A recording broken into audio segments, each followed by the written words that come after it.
2014년 여러분들 기억에 생생하실 텐데 한국에서 이런 뉴스가 전해져 왔습니다. 2014년 2월 26일이었는데 한국의 서울의 송파구에 새들어 살던 새 모녀가 새빵살이 그 돈을 낼 수가 없어서 마지막 70만 원을 봉투에 넣어서 주인 아주머니에게 전달해주는 그 유서를 남기고 그리고 나서 그곳에서 스스로 새 모녀가 연탄 그 번개탄을 피워놓고 목숨을 끊었다는 소리를 들은 적이 있습니다. 두 딸의 나이는 이제 35살 그리고 32살이었고요. 큰 딸은 당뇨병에 시달리고 있었고 또 작은 그 둘째 딸도 우울증에 시달리고 있었습니다. 어머니의 나이는 60이셨는데 그들은 5만 원권 14장을 70만 원이죠. 그것을 집 주인에게 전달해주는 그런 봉투를 하나 남겨놓고 그 봉투 위에 마지막 집세와 공과금입니다. 정말 죄송합니다. 이렇게 적어놓았습니다. 그 집세를 내고 나면 그들에게는 더 이상 살 수 있는 소망이 없었습니다. 더 견딜 수 있는 소망이 없었기에 그들은 스스로 자신의 목숨을 그렇게 끊고 말았던 것이죠. 12년 전에 사랑하는 남편이 돌아가셨습니다. 사랑하는 아빠가 12년 전에 돌아가시고 그 어머니가 식당에서 이제 접시 닦는 일, 뭐 청소하는 일 이런 걸 하면서 한 달에 근근히 170에서 180만 원 정도를 이렇게 모아가지고 그걸 가지고 살고 계셨었는데 또 둘째 딸은 또 아무것도 할 수 없는 그런 신용 불량자였고 여러 가지 상황이 너무나 어려웠던 것입니다. 우리 인생 가운데 소망이 없다라고 생각하는 순간 그 어려운 길을 스스로 택할 수밖에 없었던 것이죠. 한국은 이제 국민복지제도가 정말로 세계에서 잘 돼 있다라고 이렇게 소문이 날 정도로 복지제도가 잘 되어 있는 나라입니다. 그런데도 불구하고 그 복지의 어두운 그늘 속에 갇혀 있는 사람들이 그렇게 많아서 소망이 없어서 스스로 목숨을 끊을 수밖에 없다. 그래서 세계에서 OECD 국가 중에서 자살률이 가장 높은 나라라고 지금 이렇게 평가를 받고 있습니다. 국민 여러분, 국민 그 복지가 굉장히 잘 돼 있다라고 그래서 공무원들이 이제 국민 복지를 위해서 일하는 공무원들이 많이 늘어났거든요. 그런데 참 우스운 일은 2015년도에 보면 그 국민 복지를 담당하는 공무원들이 또 3명이나 2015년도에 자살을 했습니다. 너무나 그 국민 복지 업무가 힘에 겨워서 스트레스에 과도한 그 업무량에 시달리다가 결국 자살을 하고 말았다고 그래요. 사랑하는 성도 여러분, 과연 세상에 소망이 있다고 생각을 하십니까? 세상 가운데 우리가 살고 있는 이 세상에 소망이 있는 것일까요? 그런데 참으로 이 자살률이 높아지는 것은 한국만의 이야기가 아니라 그동안에 우리가 그렇지 않을 것이라고 믿고 있었던 미국에서도 또 그렇게 자꾸 자살하시는 분들이 늘어납니다. 지난주에 우리 기독교계의 가장 큰 뉴스 중에 하나였던 그 뉴스가 있는데 캘리포니아의 한 대형 교회에는 15,000명이 모이는 교회가 있는데 그 교회 이름이 하베스트 크리스천 펠로십입니다. 하베스트 크리스천 펠로십. 이 교회에서 자살하고자 하는 그런 사람들을 상담을 하시던 부목사님이 계셨습니다. 우울증에 시달리시는 분들을 상담을 해주고 그들에게 소망을 불어주던 그런 목사님이 제리드 윌슨이라는 목사님이 계신데 그의 나이는 30살이었고 그분이 자살을 했습니다. 자살 상담을 해주고 우울증에 시달리시는 분들에게 새로운 소망을 하나님의 말씀 가운데서 전해주던 그 목사님이 스스로 자살을 했는데 더 이상한 일은 그분이 그날 자살하기 전에 그분의 교회의 성도분 중에서 자살을 하신 분이 계셔서 그 장례식에 가서 설교를 하시고 장례식을 인도하시고 오셔서 자기는 또 자살을 해버린 것입니다. 윌슨 목사님이 자신의 트위터에 이런 이야기를 올려놨습니다. 저는 기독교인이지만 제 자신도 우울증과 싸우고 있습니다. 이러한 일이 우리에게는 존재하는 것입니다. 하나님을 믿는 사람들에게도 이런 일은 존재를 합니다. 또 이를 인정해도 괜찮습니다. 내가 하나님을 믿는다고 해서 우리에게 우울증이 안 온다는 것도 아니고, 우리가 하나님의 말씀 안에 있다고 해서 우리가 자살 충동을 느끼지 않고 살아가야만 된다는 것은 아닙니다. 우리는 이런 것으로부터 우리도 그럴 수 있다라고 생각을 하는 것이 중요합니다. 그러면서 9월은 자살 방지 예방의 달입니다. 그러니까 여러분 모두 당신의 삶은 아주 소중하다는 것을 하나님 안에서 다시 한번 생각하시고, 자살을 하면 안 됩니다. 이렇게 올려놓으시고 본인이 자살을 하셨습니다. 사랑하는 성도 여러분, 과연 그리스도 안에는 소망이 있는 것일까요? 세상에서 소망이 있는 것일까요? 그렇다면 그리스도 안에는 정말 소망이 있는 것일까요? 창세기 1장에서 하나님이 인간을 창조하셨습니다. 하나님 안에서 영원 무궁토록 하나님과 함께 완전한 상태에서 살아갈 수 있었던 인간이 창세기 3장으로 와서 하나님을 거역하고 맙니다. 그래서 하나님을 거역한 인간들이 멸망과 죽음의 길을 갈 수 없는, 한정된 길을 갈 수밖에 없는 그런 생명의 길을 갈 때에 하나님께서 그때 짐승을 잡아가지고 짐승의 피를 흘려서 그 가죽을 뜯어내서 그 가죽으로 인간이 그전에 하나님과 함께 있을 때 느끼지 못했던 부끄러움과 수치스러움, 죄 속에 빠져 있는 것을 부끄럽게 생각하는 그들에게 가서 그 가죽 옷을 입혀주십니다. 그래서 창세기 3장 이후부터는 계속해서 하나님이 영원 무궁토록 하나님과 함께 영원한 생명을 살게 만들었던 그 인간이 하나님을 떠나서 어쩔 수 없이 죄와 멸망의 길로 갈 수밖에 없었던 그 인간들을 회복하시기 위한 그 이야기가 이 성경 전체의 스토리인 것입니다. 성경 속에는 계속해서 창세기 3장 이후에 다시 우리 멸망으로 갈 수밖에 없는 인간을 하나님께로 다시 회복시키는 이야기가 기록이 되고 있는 것입니다. 하나님께서는 우리 인간을 회복시킬 계획을 그때부터 이미 가지고 계셨던 것이에요. 하나님의 그 아담과 하와를 통해서 그런 일들을 이제 시작하실 때, 그 후손들을 통해서 회복시킬 계획을 시작하실 때, 가인과 아벨 사이에서 인류 최초의 죄악된 그 인간이 살아가는 모습 속에서 인류 최초의 살인이 거기 기록이 되고 있습니다. 노아가 살아가던 시대에 죄악이 너무나 관영했다. 그래서 하나님께서 새로운 세상을 만들 계획을 하셔서 노아의 가족 8명만 방주에 집어넣어 버립니다. 그때 죄악이 세상에 관영했다 그러는데, 이 관영이라는 말의 뜻은 통제가 불가능하다는 얘기입니다. 하나님께서 창조하신 인간이 죄악에 너무나 빠져 있어서 그것이 세상에 번져나가서 하나님도 통제가 불가능해져서 어쩔 수 없이 모든 다른 그 인류들을 홍수로 인해서 싹 쓸어버리고, 홍수를 만들어서 싹 쓸어버리고 노아의 가족만 집어넣어가지고 다시 새로운 세상을 만들길 원하셨던 것입니다. 하나님이 아브라함을 불러내셨어요. 그래서 그 아브라함에게 네가 가야 할 길은 저기다, 세상이 아니고, 그래서 나를 따르라. 내가 말하는 대로 따라오면 너는 내가 약속한 그 축복의 땅으로 가서 모든 인간에게 축복을 증거해주는 그런 번영을 누리게 되고 너는 축복 자체가 되리라 말씀하셨습니다. 하나님이 제시하시는 축복의 땅으로 그를 인도해 가셨어요. 아브라함과 이삭과 야곱과 야곱의 후손들이 번성해서 이 이스라엘의 12지파를 이루게 됩니다. 그리고 그들이 이제 애굽에서 430년을 살다가 이제 모세라는 사람을 하나님이 부르셔서 그들을 출애굽 광야로 인도해내는 것이에요. 그래서 광야에서 40년을 살게 하시다가 그 광야에서 40년 동안 사는 동안 뭐가 구름 기둥과 불 기둥으로 매일같이 그들의 길을 인도하십니다. 그리고 여호수아를 통해서 이제 또 가나안, 하나님이 약속하셨던 그 축복의 땅으로 인도해 가시는 것이에요. 그래서 17년 동안 가나안 정복 전쟁을 끝나고 그들은 거기서 정착을 하게 되는 것이지요. 그런데도 거기서도 또 불순종하는 일들이 일어납니다. 하나님의 축복의 약속의 땅에 들어가서도 그 인류가 가지고 있는 그 죄악 때문에 어쩔 수 없이 그들은 또 하나님께 불순종하고 살아갈 수밖에 없었던 것이에요. 그곳에서 다윗을 통해서 이스라엘을 통일 그 왕국으로 이렇게 세워가십니다. 그러나 다윗의 세대가 끝나고 솔로몬의 후손들을 통해서 또 그 나라가 유지될 때 북이스라엘과 남유다로 또 갈려져 버려요.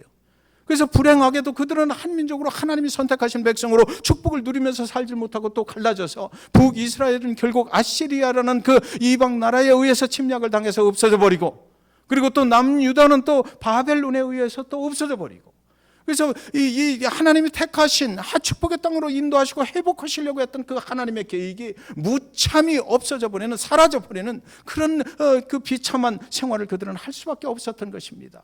남유다의 마지막 왕의 모습이, 그 남유다가 마지막 망해갈 때 그 모습이 바로 열왕기 하에 있습니다. 열왕기 하에 보시면 그 시드기야 왕이 남유다의 마지막 왕으로 세워지는데, 그 바벨론에서 이 시드기야 왕을 잡아가지고 무슨 짓을 하느냐면, 시드기야 왕이 보는 앞에서 그들의 아들을 죽여버리는 거예요.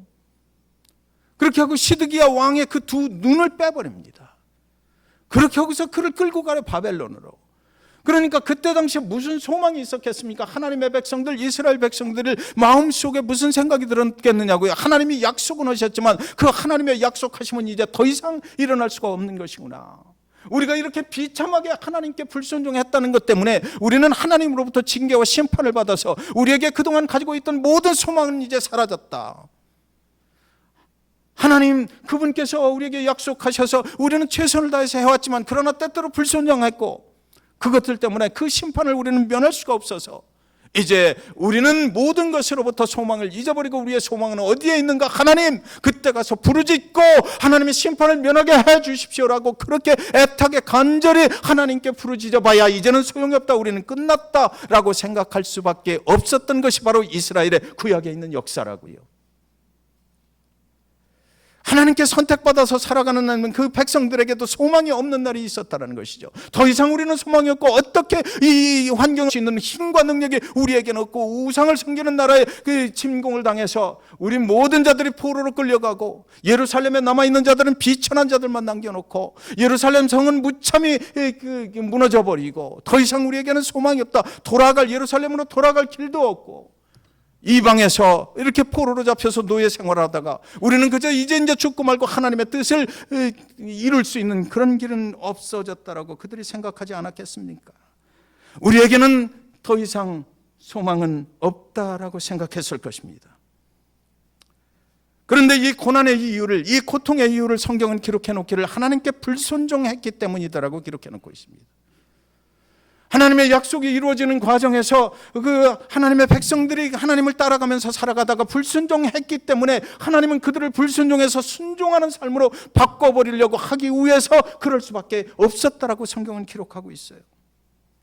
그렇게 구약의 역사는 끝나는 것 같았습니다. 모든 것이 멸망이고 모든 것에 소망은 존재하지 않은 것처럼 구약의 역사는 끝나는 것만 같았어요.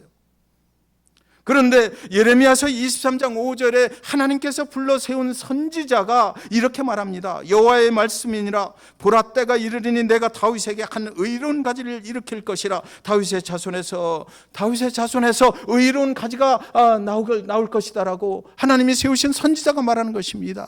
이미 다윗은 옛날에 그 통치가 끝나버렸는데 하나님의 마음에 합한 사람이라고 했던 그 다윗의 자손을 통해서 하나님은 지금 이 상황에서도 뭔가를 준비하고 계시고 하나님의 원래 계획하셨던 일들을 앞으로 이루어 가실 준비를 하고 계시다. 다윗의 줄기에서, 이새의 줄기에서 이 세상의 구원자가 나타날 것이다라고 이렇게 예언을 하시는 것입니다. 이사야서 53장 5절 6절에 보면 그가 어떤 모습으로 나타나는지를 말하고 있는데요. 그가 찔림은 우리의 허물 때문이요 그가 상함은 우리의 죄악 때문이라. 그가 징계를 받음으로 우리는 평화를 누리고 그가 채찍에 맞음으로 우리는 나음을 받았도다. 우리는 다 양 같아서 그릇 행하여 각기 제 길로 갔거늘 여호와께서는 우리 모두의 죄악을 그에게 담당시키셨도다. 그리고 나서 이게 무슨 말씀이에요? 세상에 구원자 메시아 예수 그리스도 하나님의 아들을 준비하셨다는 얘기죠. 이렇게 예언이 된 겁니다. 구약이 그렇게 예언을 해놓고 예수 그리스도의 오실 날이 있을 것이다라고 예언을 해놓고 구약은 끝났어요. 그리고 나서 이제 신약으로 넘어가는 것입니다. 그리고 나서 신약을 넘어가는데 신약의 첫 번째 말씀 마태복음 1장 1절은 뭐라고 되어 있느냐면 하나님께서 그렇게 예언의 말씀을 그 선지자를 통해서 해놓으시고 신약으로 넘어와서 신약의 마태복음 1장 1절 아브라함과 다윗의 자손 예수 그리스도의 계보라 이렇게 시작해요. 하나님의 약속은 아직 끝나지 않았다는 것입니다. 하나님은 이제 또 신약에서 이 일을 계속해서 시행하고 계시고 하나님의 백성들, 한 번 선택한 하나님의 백성들을 절대로 잊지 아니하시고 그들을 하나님의 원래 계획대로 영원한 천국으로 인도하시는 그 천국이 도래하게 된다. 천국, 그 왕국이, 하나님의 왕국이 도래하는 그런 일을 지금 이제 시작하고 계시다라는 것이 신약의 첫 번째 귀절에 나와 있는 것입니다. 하나님께 불순종한 구약의 백성들의 끝은 정말 처참한 멸망뿐이었어요. 하나님을 거역하고 떠났던 에덴 동산의 아담과 하와의 후손들의 끝은 정말 멸망으로 끝나는 것만 같았습니다. 그런데 아담과 하와에게 짐승의 피를 내어서 가죽옷을 그때 입혀주셨던 그 하나님께서 이제는 하나님 본인이 이 땅에 메시아 예수 그리스도로 오셔서 그 어린 양의 가죽을 뜯어내겠다라고 말씀하시는 것입니다. 그 피를 통해서 하나님의 백성들을 구원하시겠다, 이렇게 말씀을 하시는 것이에요. 이것은 신약에 나타난 회복의 메시지입니다. 우리의 성경은 회복과 구원의 메시지인 거예요.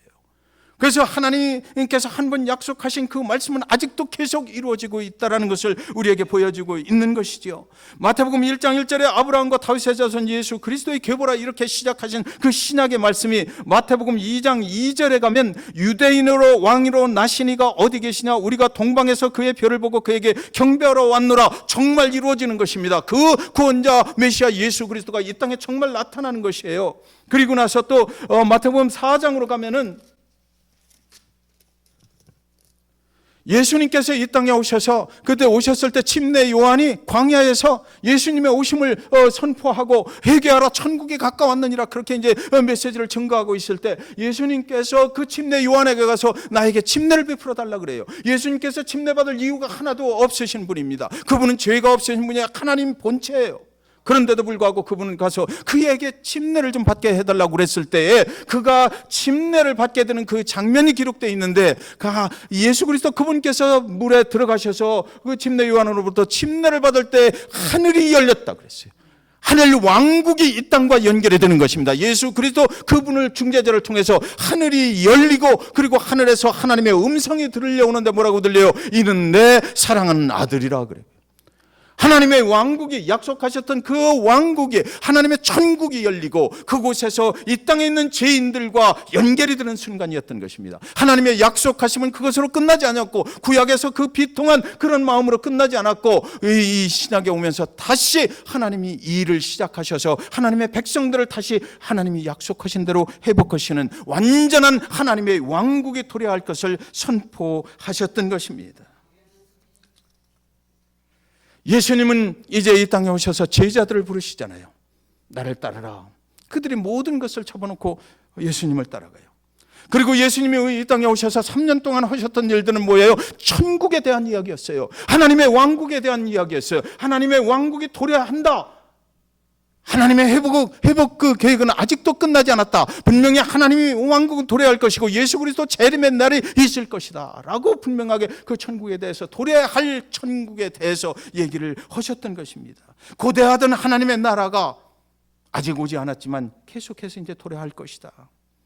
그래서 이 제자들을 부르셔서 그 천국에 대해서 계속 설명해 주시고, 가는 곳마다 천국에서 온 사람만이 베풀 수 있는 병자를 고치는 일, 기적을 베푸는 일, 이 세상에서 어떤 사람도 베풀 수 없는 그런 천국에서 오신 분만이 하실 수 있는 그런 능력을 보여주셨던 것이에요.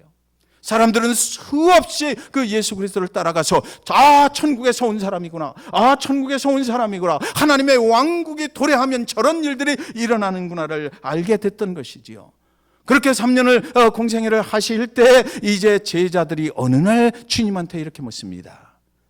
기도는 어떻게 하는 것인가요? 예수님이 기도하실 필요가 없으신 분이에요. 사실은 예수님은 완전하신 분이기 때문에. 그러나 그분은 이 땅에 오셨을 때도 기도하셨습니다. 제자들이 그 모습을 보고, 침례 요한이 했던 기도하고 주님이 하시는 기도가 다른 것 같은데 주님이 하시는 기도를 우리에게 가르쳐 주십시오. 기도는 어떻게 하는 것입니까? 그래서 오늘 본문 속에 주기도문이 들어있는 거예요. 주기도문은 두 파트로 나눠져 있거든요. 하나는 하나님을 향한 기도예요. 거룩하신 아버지 하나님, 당신의 나라가 임하시오니 주기도문 전체를 놓고 가장 핵심되는 단어가 뭐냐면 당신의 나라가 임하시옵소서라는 것입니다. 당신의 나라가 이제 임하게 될 그때를 고대하면서 이 기도문을 드리는 거예요. 주기도문은 우리가 어떤 성경 공부만이 끝나면서 그냥 암송하는 것으로 끝나는 것이 아니라 우리 하나님을 믿는 백성들이 그 하나님의 왕국의 도래가 있는 날을 고대하면서 그 기도문을 드리는 것입니다. 그래서 기도문의 내용은 전부 다 그날을 향한 것으로 되어 있어요. 하늘에 계신 아버지 하나님, 거룩하신 아버지 하나님, 당신의 나라가 이 땅에 임하게 될 때를 우리가 고대합니다라는 것이죠. 그리고 나서 오늘 우리에게 일용할 양식을 주옵시고 사람에 대한 이야기가 나와요. 자, 여러분 여기서 아주 잘 들으셔야 됩니다. 오늘이라고 그랬거든요. 오늘 하나님의 천국 그 왕국이, 하나님의 왕국이 도래하는 그곳으로 가는 자들의 삶은 오늘의 연속입니다. 이 땅에 뿌리박고 살 것이 아니고 우리가 가야 할 것은 하나님의 천국이에요. 그곳으로 가는 우리에게는 오늘이라는 오늘 하루가 분명히 중요한 것이지 내일을 걱정할 필요가 없는 것이에요. 그래서 주기도문 다음에 나오는 말들을 보면 내일 일을 염려하지 말라 그런 거예요. 하나님께 우리가 하나님의 당신의 나라가 임하게 될 때에 오늘 임하게 될지 내일 임하게 될지 도적같이 그 나라가 임하게 된다라고 그랬는데, 그날이 임하게 된다면, 만일에 여러분 그렇잖아요. 오늘 저녁에 그 하나님의 나라가 임한다면 내일 걱정할 필요가 없잖아요. 오늘 하루로 만족할 수 있는 거예요. 그래서 광야 40년 동안 하나님께서 만나를 주셨잖아요. 그래서 그 연습을 거기서 시킨 거예요. 매일 아침마다 만나를 내려주셔서 하나님의 백성들이 가는 길은 천국 왕국으로 가는 길이기 때문에 오늘 하나님의 나라가 임하게 될지 내일 임하게 될지 알 수 없으니까 오늘 하루 하나님께서 공급하시는 것으로 먹고 살면 족하다라는 거죠. 내일 일은 내일, 미스터 투마로에게 맡기라는 것입니다. 그거는 우리가 걱정할 것이 아니라는 것이, 오늘 하루 하나님 나라가 아직 임하지 않은 오늘 하루, 내일 또 아직 임하지 않았다면 내일이 또 우리의 오늘이 될 것입니다. 이 땅에서 우리가 쌓아놓고 할 것이 아니라, 그리고 나서 주기도문 뒤에 또 뭐가 나와요? 너희가 쌓을 보물은 천국에다 쌓으라고 그러거든요. 이 땅에 쌓지 말라고 그러고. 그것 때문에 그러는 거예요. 오늘 임하게 될지 그 나라가 내일 임하게 될지 우리는 알 수 없으니까 오늘 하루 주님과 함께 동행하고 주님이 주시는 것으로 먹고 살면 그것으로 충분하다라는 것이죠. 하나님이 주시는 은혜가 오늘 나에게 임해서 내가 그 천국으로 갈 수 있는 길만 꼭 붙잡고 갈 수만 있다면 그것으로 충분하다라고 말하는 것입니다. 그 나라가 임하실 것을 우리는 고대하면서 살고 있기 때문이에요. 무디가 쓰신 그 커멘터리에 보니까 이 주기도문은 천국을 향하여 가는 자들의 생명줄이다 이렇게 얘기했어요. 천국을 향해서 가는 자들이 그 생명줄을 붙잡고 드리는 기도문이 바로 이 주기도문이라는 거예요. 오늘이 주님이 오시는, 주님의 왕국이 임하는 날이 될 수 있다라고 말하는 거죠. 그래서 오늘이라는 것입니다. 저와 여러분이 오늘 하루를 어떻게 지내고 계십니까? 오늘 우리가 이 예배하는 중에 천국 그 왕국이 임한다면, 하나님의 나라가 우리에게 임한다면 오늘 이 순간 우리는 어떤 마음으로 예배를 해야 될까요? 여러분이 오늘 예배를 마치고 집에 돌아가시다가 그 나라가 임하게 된다면 오늘 집에 돌아가는 그 순간까지 우리는 어떻게 살아야 될지, 오늘 이 시간, 그리고 두 번째 오늘이라는 의미는 장소를 의미합니다. 오늘은 이곳에서, 내일은 저곳에서, 하나님의 천국 그 왕국이 임하는 날까지 우리는 이곳에서 저곳에서 하나님이 인도하심을 받아서 살아가는 거예요. 내가 오늘 여기다 많이 쌓아봐야 그 다음날 다시 내일로 갈 그 무겁기만 하지 필요가 없다는 것입니다. 오늘 그래서 오늘의 축복을 여러분들이 받으시기를 주님의 이름으로 축원합니다. 두 번째, 우리는 이 땅에서 잘못된 인간관계를 풀고 천국에 들어가야 한다고 말해요. 12절에 보면 우리가 우리에게 죄의 지은 자를 사하여 준 것 같이 우리 죄를 사하여 주시고, 많은 분들이 이 땅에서 생명의 마지막 날을 보내는 동안 물어보면 내가 용서를 베풀지 못하고 가는 것이 참으로 안타깝다 그러죠. 하나님의 천국에 들어갈 때 우리가 지금 다 같이 우리는 천국 가는 열차를 타고 가는 거거든요. 그 안에 있는데 우리는 서로 용서하지 못한 것들이 있어요. 이 땅에서 매인 것을 풀지 못하고 예수 그리스도 그 앞에 서게 된다면 그분께서 물어보실 거 아닙니까? 모든 자를 용서하고 왔느냐라고. 왜요? 내가 너에게 용서를 베풀어준 그 용서의 은혜로 너는 다른 이를 용서하고 살았느냐고 물어보시는 것입니다. 이게 무슨 얘기예요? 하나님 예수 그리스도 그분의 보혈의 피로 내가 모든 죄 사함을 받았다고 우리는 고백하잖아요. 내가 만약 그 은혜로 구원받은 것을 확신하는 자고 나는 천국에 갈 수 있는 자격을 얻은 자라고 내가 믿는다면, 그렇다면 나는 하나님으로부터 용서받은 것을 인정하는 자입니다. 그런데 그 하나님으로부터 용서받은 것만 가지고 내가 살고 나는 다른 사람들을 용서하지 못하고 살았다, 말도 안 되는 소리라는 거죠. 내가 만약 구원의 확신이 있는 자라면, 예수 그리스도의 그 사랑의 은혜를 입은 자라면 나는 용서할 수 있어야만 됩니다. 인간 관계에 맺혀 있는 것을 풀어야 돼. 이 땅에 맺혀 있는 것이 풀리면 어디서도 풀리리라, 하늘에서도 풀리리라. 이 땅에 매여 있는 것을 가지고 그대로 하늘 천국이 도래했을 때 거기 갈 수가 없어요. 풀고 오라고 그때 하나님께서 말씀하신다면 It's too late. 그거 풀고 오기 전에는 너는 들어갈 수 없다라고 그렇게 주님께서 그날에 말씀하신다면 It's too late. 예수 그리스도를 믿는다는 의미가 바로 그건 거예요. 하나님께서 용서받을 수 없는 죄인을, 그분의 아들을 죽이셔서 나를 용서하셨다면, 만약에 그것이 나에게 임한 것이라면, 그것이 하나님이 나를 살리신 방법이라면 내가 이 땅에서 용서하지 못할 사람이 없잖아요. 구원의 확신이 있다고 말씀하실 때, 나는 구원받은 자입니다라고 말씀하실 때, 나는 누구든지 내가 받은 하나님의 사랑으로 용서를 베풀 수 있는 사람임이 분명합니다라고 말씀을 하시는 것이에요. 그것이 어렵고 힘들지라도 우리는 그런 삶을 살아가는 거예요. 오늘 하루 용서하며 살고, 오늘 하루 용서하며 살고, 오늘 하루 용서하며 살고. 인간이 죄를 가지고 있는 인간들의 모임 속에서 어떻게 우리가 상처받지 않고 살 수가 있어요? 상처를 주는 사람도 있고 상처받은 사람들도 있고. 그러나 그것을 해결하고 주님 앞에 서야 된다고요. 예배에 들어오기 전에, 헌물을 드리기 전에 먼저 형제를 용서하고 와서 예배하라고 주님은 분명히 그렇게 말씀하셨잖아요. 하나님은 인간 관계에 지대한 관심을 갖고 계세요. 왜? 당신의 아들을 죽여서 하나님과 단절되었던 그 관계를 회복하셨기 때문이에요. 당신의 아들을 죽여서까지도 그렇게 그것을 관계를 회복하셨기 때문에 우리한테도 역시 똑같은 요구를 하나님께서는 하시고 계신 것이에요. 첫 번째는 우리는 예수를 영접해야만 합니다. 하나님과의 무너졌던 그 단절됐던 관계를 우리는 회복해야만 돼요. 그래야 천국 가는 열차를 탈 수 있거든요. 그래서 모든 죄사함을 받아야만 하는 것입니다. 영원한 천국에 갈 준비를 해야 하는 거예요. 이 땅에 매여 있는 모든 죄인들로부터 자유를 얻어야 돼요. 죄로부터 자유를 얻어야 돼요. 내가 항상 생각만 해도 깨름직한 것도 있으면 이 예배 전에, 예배 끝나고 나가시기 전에 해결하고 가셔요. 하나님 관계 속에서. 그 사람을 찾아가서는 못할지라도 여기서 하나님한테 맡기세요. 하나님, 나를 용서해 주세요. 나는 이렇게 미워할 수밖에 없고, 나는 상처받은 것 같고 거기서 매여서 살 수밖에 없는 부족한 인간인데, 예수 그리스도 나를 위해서 이 부족한 인간을 용서해 주셨으니까 나에게도 그를 용서할 수 있는 마음을 주십시오라고 그렇게 기도해야 되지 않겠습니까? 주님께 용서받았다면 우리의 원수도 사랑해라 라고 주님은 말씀하시거든요. 원수까지도 사랑해야 된다. 사랑하는 여러분, 아직도 용서치 못하는 사람이 있습니까?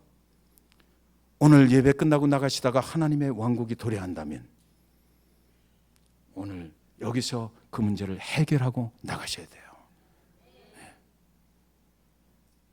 세 번째는 사단의 유혹에 빠지지 말라고 합니다. 13절에 보면 우리를 시험에 들게 하지 마시옵시고 다만 악에서 구하옵소서 그랬어요. 우리가 하나님의 나라로 가는 그 생명줄을 잡고 갈 때에 사단은 우리를 계속해서 공격을 하는 거죠. 그 생명줄에서 우리의 손을 떼놓기를, 그 생명줄을 잡고 우리가 매달려서 하나님의 나라로 갈 때에 그 사단은 우는 사자같이 우리를 그곳에서 떼놓으려고 그래요. 우리 집사님이 앞에 가시고 제가 뒤에 붙잡고 있고 사자가 덤벼서 우는 사자같이 사단이 덤벼들어서 내 손을 자꾸 잡아다니는 거예요. 믿음 생활 좀 제대로 해보려고 그러고 생명줄을 좀 가까이 잡고 꼭 잡고서 하나님 앞에 더 가까이 가려고 할 때마다 이 사단은 더 극성을 부리지. 성경 공부 오래간만에 좀 다짐을 하고 몇 주 동안 딱 해서 내가 요것만 해버리라 그러면 집에 그 무슨 일이 그렇게 많이 터지는지, 그동안 찾아오지 않던 어떤 친구도 또 찾아와서 술 먹자고 그러고.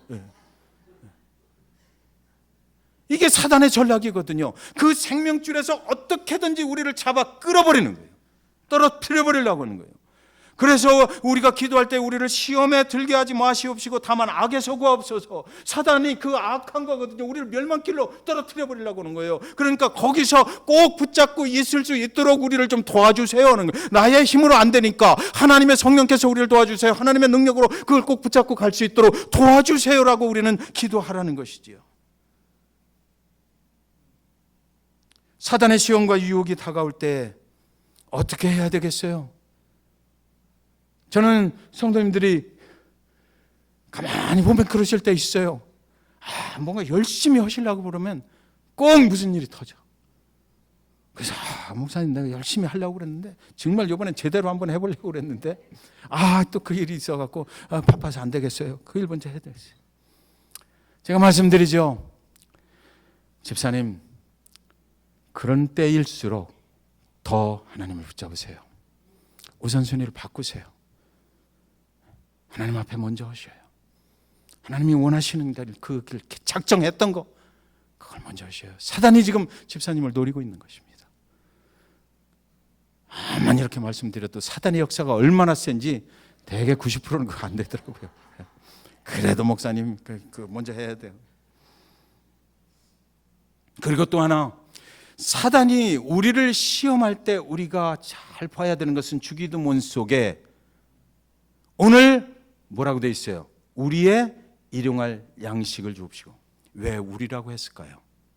주기도문에는 계속해서 우리를 시험에 들게 하지 마시옵시고 그래요. 왜 나에게 일용할 양식을 주시옵소서라고 하지 아니하고 우리에게 일용할 양식을 주시옵소서 했겠어요? 왜 나에게 덤비는 사단을 유혹으로부터 이기게 해 주시옵소서라고 기도하라고 하지 않고 왜 우리에게 덤비는 사단의 유혹으로부터 견디게 해달라고 했겠어요? 우리는 이 생명줄을 지고 갈 때 나 혼자 갈 수 있는, 매달려 있을 수 있는 힘이 우리에게는 없기 때문이에요. 내 자신에게는 없기 때문이에요. 우리는 함께 가야 되는 신앙의 공동체를 가지고 있고 우리는 함께 가야 되는 성도들을 가지고 있는 거예요. 그래서 우리가 서로 그럴 때마다 옆 사람이 자꾸 미끄러져 내려가는 것 같고 저 뒤에 그 다리를 잡고 있는 사단이 보이면 그를 위해서 기도해주고 괜찮아 내가 잡아줄게. 너 생명줄을 잡고 가다가 또 잘난 척하고 또 너무 교만해지면 좀 내려올 수 있도록 겸손해지게 잡아주고 서로 위해서 기도해주고, 이렇게 해야 우리 함께 그 생명줄을 끝까지 하나님의 나라가 임하는 그날까지 잡고 갈 수 있기 때문에 주기도문에는 우리를이라고 되어 있는 거예요. 우리를. 영원한 천국으로 가는 길을 믿는 자들과 함께 가는 길이다 이거죠.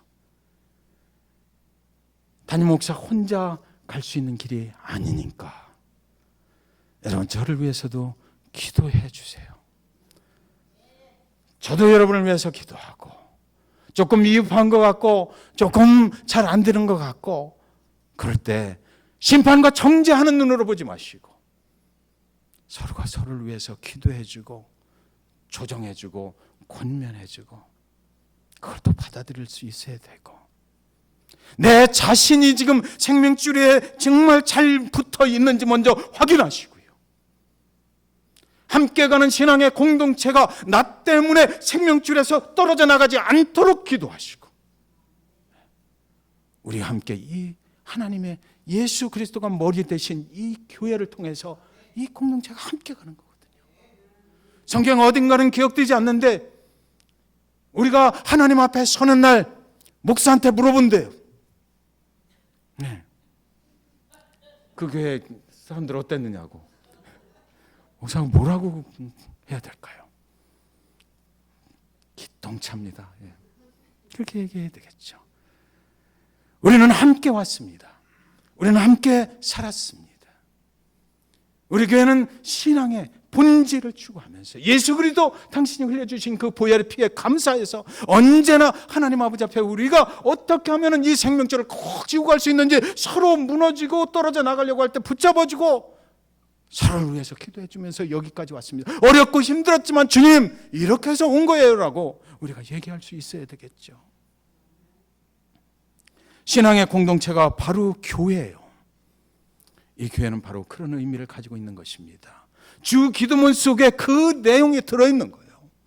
우리가 천국으로 가는 그 생명줄을 찾고 함께 갈 때에 우리가 서로를 위해서 떨어져 나가지 않도록 기도해야 된다는 거죠. 이것이 주 기도문입니다. 이것이 주 기도문이에요. 내가 먹고 살 거 달라고 그거 하는 거 아니고요. 이것이 천국으로 가는 길에 성도들이 천국으로 가는 그 천국행 열차에 함께 올라탄 성도들이 해야 되는 기도가 바로 그거인 거예요. 주 기도문. 저는 여러분, 제가 만난 어느 미국 목사님이 그런 이야기를 하시더라고요. 백악관에서 디너에 초청을 받았대요. 그래서 어느 날 호텔로 오면 된다. 호텔 레스토랑에서. 그거 얼마나 큰 초대입니까? 그래서 온라인으로 등록을 쫙 하고 그렇게 하고 부부가 정장을 예쁘게 차려입고 그리고 나서 아주 흥분된 마음으로 그 호텔 레스토랑 앞에 딱 들어간 거예요. 그 앞에 리셉셔니스트가 있잖아요. 오늘 백악관 초청받아서 왔습니다. 그러니까 그러시냐고. 잘 오셨습니다. 오늘 좋은 시간 되실 것입니다. What's your last name? 그러면서 이제 컴퓨터를 쭉 쳐보는 거예요. 그냥 한참 리셉셔니스트가 한참 뒤적거려도 없는 거예요. 그러니까 다시 물었습니다. What's your first name? 또 물어봤어요. 근데 한참을 뒤적여도 나오질 않는 거예요. 정말 등록하셨어요? 네, 했습니다. 분명히 했습니다. 그랬더니 그분이 한참을 더 찾아보더니 I am sorry, your name is not here.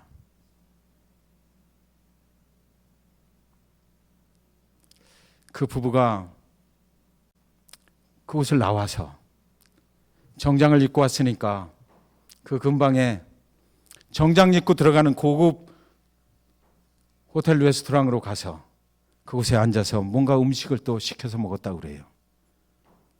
근데 그날 기분이 너무 안 좋았다 그러시더라고요.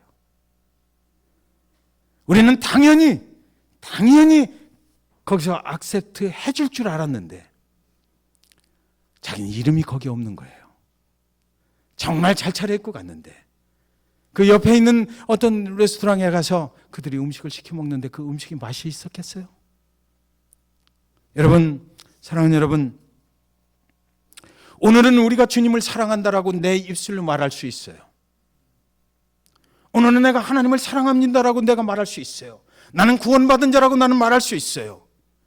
그러나 여러분 확인하셔야 돼요. 그날이 되면, 하나님의 나라가 임하는 그날이 되면, 그날은 내가 주님을 사랑합니다, 나는 구원받았습니다라고 내가 결정하는 것이 아니고 누가 결정해요? 하나님이 결정하기 때문이에요. 하나님이 내 이름을 빼버려 세실 수가 있다고요. 초청받지 않은 자가 거기 왔을 때 나는 그 앞에서, 천국문 앞에서 아무리 내가 구원받은 자라고 외쳐도 하나님이 거기서 내 이름을 찾지 못하신다면 우리한테는 어떤 일이 일어나게 되는 것일까요? Kingdom comes. 하나님의 나라는 분명히 오게 돼 있어요. 그날을 우리는 준비하면서 살아가게 하는 것이죠. 그런데 여러분, 우리가 그렇다 하면 우리는 이 땅에서 하나님의 말씀에 온전히 순종하고 정말 잘해야 되는 것일까요? 제가 얼마 전에 세미나를 다녀왔는데 마지막 날 세미나가 늦게 끝났어요. 10시쯤 이렇게 끝났는데 그 교회가 파킹랏이 굉장히 어두운 거예요. 그래서 나와서 차를 운전하고 그동안 이틀 동안 왔다 갔다 했으니까 당연히 나는 운전하고 집으로 오늘 갈 수 있겠다 생각을 하고 차에 시동을 걸고 차를 빠져나왔는데 다른 생각을 잠깐 하는 사이에 길을 잃어버렸어요. 근데 깜깜한 곳에서, 그곳에는 사람도 별로 없는, 차도 안 다니고 그런 곳이에요. 그래서 이리저리 막 헤매다가 잠깐 생각을 했죠. 저는 아내 말고도 사랑하는 또 한 여인이 있거든요. 그래서 그 여인에게 전화를 걸었어요. 폰을 꺼내가지고 전화를 딱 걸었어요. 내가 지금 여기 있는데 집에 돌아가는 길을 잊어버리고 방황하고 있다. 그랬더니 그 여인이 주소가 뭐냐고 물어보는 거예요. 그래서 10590 레이크 할로우 랜 잭슨빌 플로리다 32257 이렇게 얘기를 했더니 금방 그 여인이 저한테 답변을 해주는 거예요. 800피트 앞에 가서 유턴. 그래서 그 여인이 하라는 대로 내가 그 여인의 말을 듣고 유턴을 했더니 금방 I-95 사우스 하이웨이로 진입할 수 있는 길이 쫙 열리는 거예요. 유턴. 하나님의 왕국이 도래하기 전에 우리 마음속에 그날에 해결되지 못할 것 같은 것들은 우리는 해결을 해야 된다라고 오늘 본문은 저와 여러분에게 말씀하고 있는 것입니다. 이 어두운 세상에 생명이 있지 않아요. 주님께서 말씀하셨어요. 내가 영원한 천국으로 가는 길이라고 말씀하셨습니다. 오늘일지 내일일지 도적같이 주님의 나라가 임하게 될 때에 우리가 잡을 생명줄이 무엇입니까? 누구냐고요? 오직 한 분 우리의 생명의 길을 인도하시는 내가 길이요라고 말씀하신 그 예수 그리스도, 그분을 잡아야 됩니다. 그분은 우리에게 유턴할 수 있는 기회를 지금 주고 계신 거예요. 우리의 삶을 죄로부터 유턴하고 하나님만 바라볼 수 있는 기회를 우리에게 주시고 계세요. 여러분 유턴해야 될 필요가 있다고 느끼시는 분은 오늘 유턴하시기 바랍니다. 하나님께만 집중하세요. 하나님을 바라보세요. 그래서 그날에 하나님의 나라가 이 땅에 임하는 날 예수 그리스도 천군 천사 대동하고 나팔 불면서 우리의 이름을 부르실 때 거기서 그 이름 중에서 낙오되는 자가 하나도 없으시기를 이 시간 주님의 이름으로 간절히 축원드리는 것입니다.